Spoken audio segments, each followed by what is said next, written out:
Today on the channel, we're making red velvet cake with a cream cheese buttercream frosting. It's that classic Valentine's Day cake.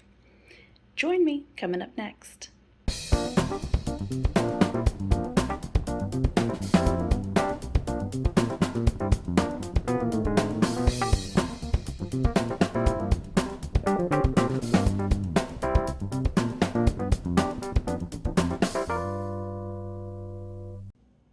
Hello friends, and welcome back.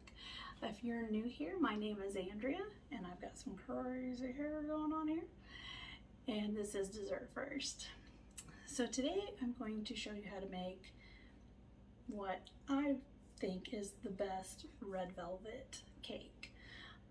I've never been a big fan of red velvet just because I always thought it was a little flavorless and kind of dry, but this cake is so good and so pretty.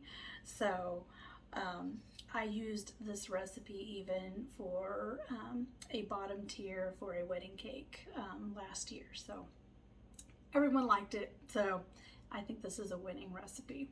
So let's get to it. So we're going to get started on our red velvet cakes. So in my bowl here, I've got 2 2/3 cup of cake flour, and then I am going to add 2 tablespoons of cocoa powder, and I'm just using the unsweetened cocoa powder. And then I'm also going to add 1 teaspoon of baking soda.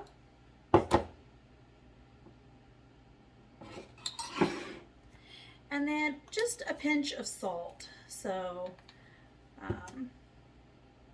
I'm using salted butter in this, so I don't really need that much salt. There we go.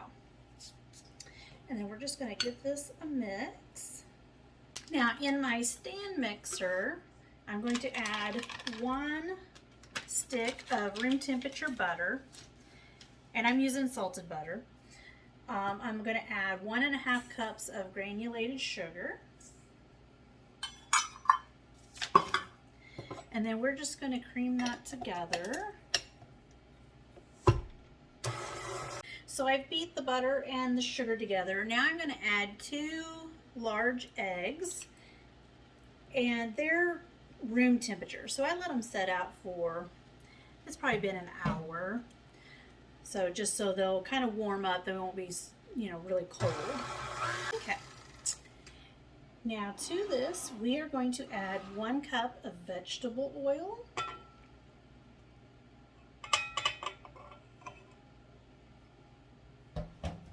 And I'm going to just kind of mix that on low so it doesn't splatter.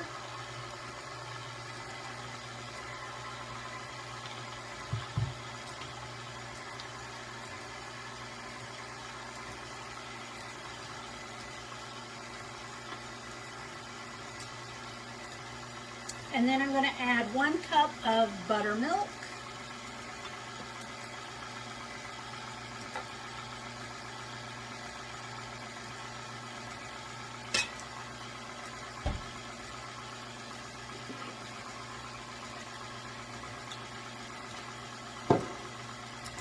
One teaspoon of white vinegar.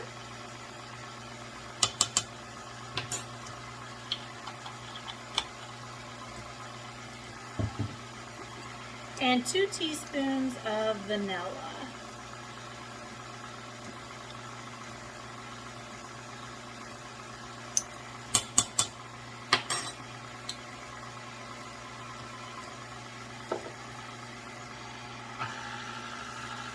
And we're just going to mix this together. Now I'm just going to scrape the bowl down. And we're going to go ahead and add our dry ingredients before we add our food coloring. So I'm just going to add this in about 1/3 portions, just so we don't get clumps. now that our dry ingredients are well incorporated with our wet ingredients, now we're going to add the food coloring. I don't like to add the food coloring before because with the cocoa powder in here, I need to be able to tell, you know, my shade of red. So it's best just to add it at the end so you can see the color and make sure you get the right shade. So really, I'm just going to squirt this in. I'm using gel, and I'm using the Super Red gel coloring. So, and you can get this on Amazon. So I'm just going to squirt some in, a pretty fair amount, and then we're going to mix it and just kind of go from there.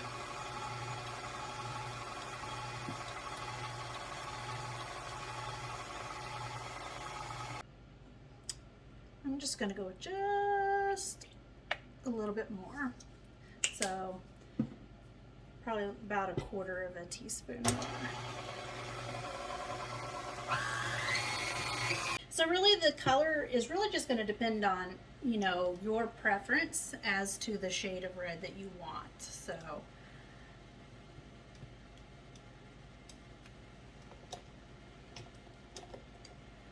I like to use the gel because I can use way less food coloring than if you just used liquid. You would have to add so much of the liquid, and I just find that it's just too much food coloring, too much dye. So the gel is more concentrated, and honestly I think the gel is more concentrated than the powder. I've tried the powder and I couldn't get the shade that I wanted without using a large amount. So the gel is really the best for the red. All right, so we're just going to pour these into our pans. I have two 9-inch round cake pans here. I've already prepared them, and there is a video in the basics folder on how I prepare my pans. So we're just going to divide this between the two pans.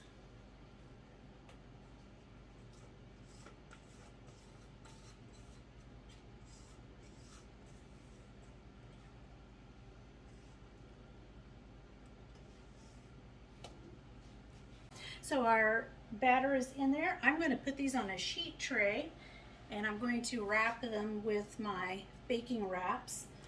And if you're not sure what these are, there's a video on that in the basics playlist as well. This is just going to keep them from doming over as much. So I've got my oven preheated to 350 degrees, and I'm going to bake these for roughly 20 to 30 minutes or until a toothpick comes out clean. Red velvet cakes baked for about 35 minutes. I have a conventional oven, so I did have to swap the bottom cake with the top cake. If you have a convection oven, then you don't need to do that. So, but that's what I had to do. So I wrapped them, put them in the refrigerator, and refrigerated them for about 5 to 6 hours. So they're cool and they're fairly firm. They're not as firm as they would be if you were able to refrigerate them for 24 hours, which is my preference. But I did not bake them off yesterday, so they're still a little less firm. So I'm just going to take my cake board that I've wrapped in foil, and I'm just going to put this over this one because that top side is a little messed up, so I don't want it for the top. There we go. So just like so. And that looks pretty even on the board. Okay, so I went on ahead and made some cream cheese buttercream frosting, and I'll link the video to my frosting here for you. And then I just added vanilla, and then I went on ahead and added a little bit of vanilla bean paste as well, just to give it some flecks of vanilla bean in there. And we're just gonna put some on there. Now this cake would be really pretty if you wanted to tort it, so cut the layer into. So instead of 2 thick layers, you would have 4 thinner layers. This cake is still a little too soft to manage that. But if you want to see how that's done, I have a chocolate cake recipe with white chocolate buttercream frosting in the playlist that I did that too. So it does make for a impressive looking cake. So, but this is going to be pretty. And if you're not comfortable with cutting your cake layers into and handling that, then just do it this way.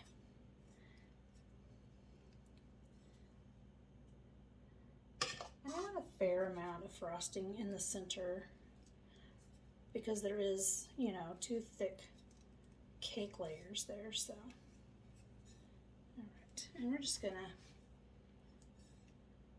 try to make sure it's fairly even. Okay.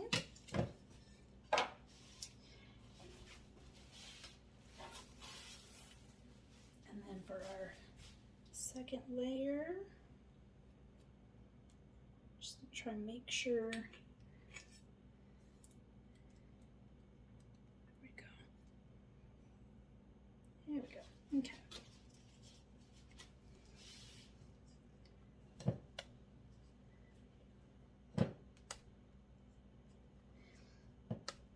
And you can see they turned out to be a pretty red color.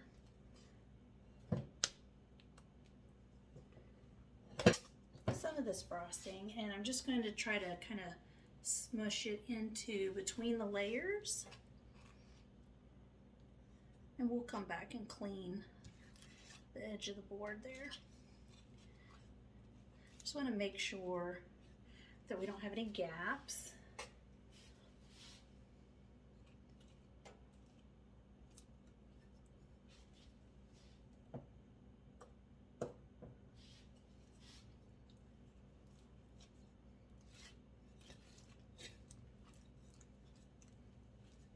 It looks pretty good.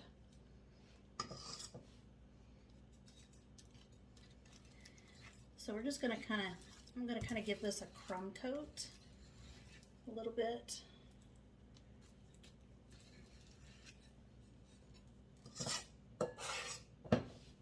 We're just gonna spread this out.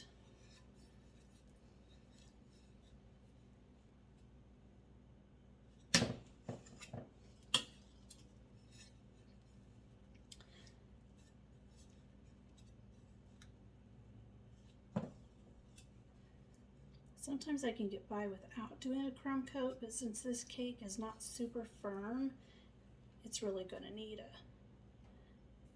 that.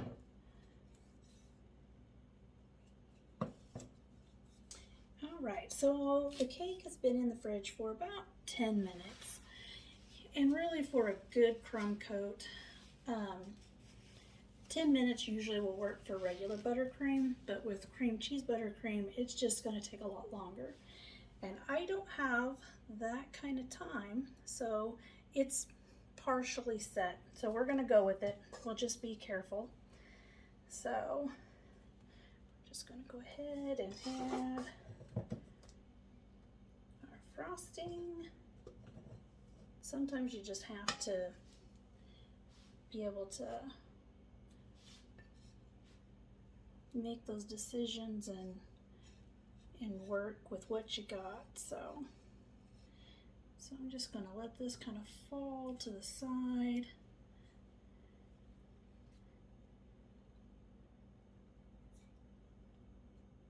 Just kind of work it. And like I said, we'll be gentle.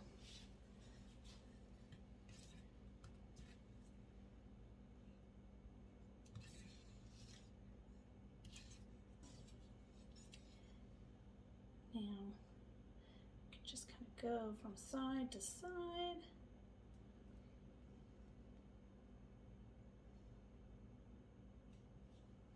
We have a couple of little crumbs in there, but we're going to put some decoration on there. So let's just kind of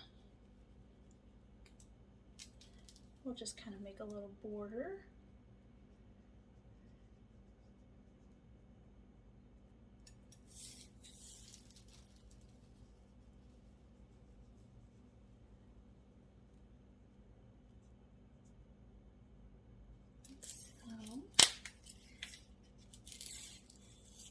Then we've got some cute little hearts that we can sprinkle in.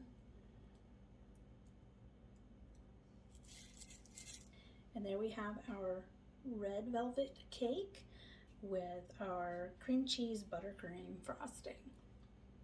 I hope you enjoy.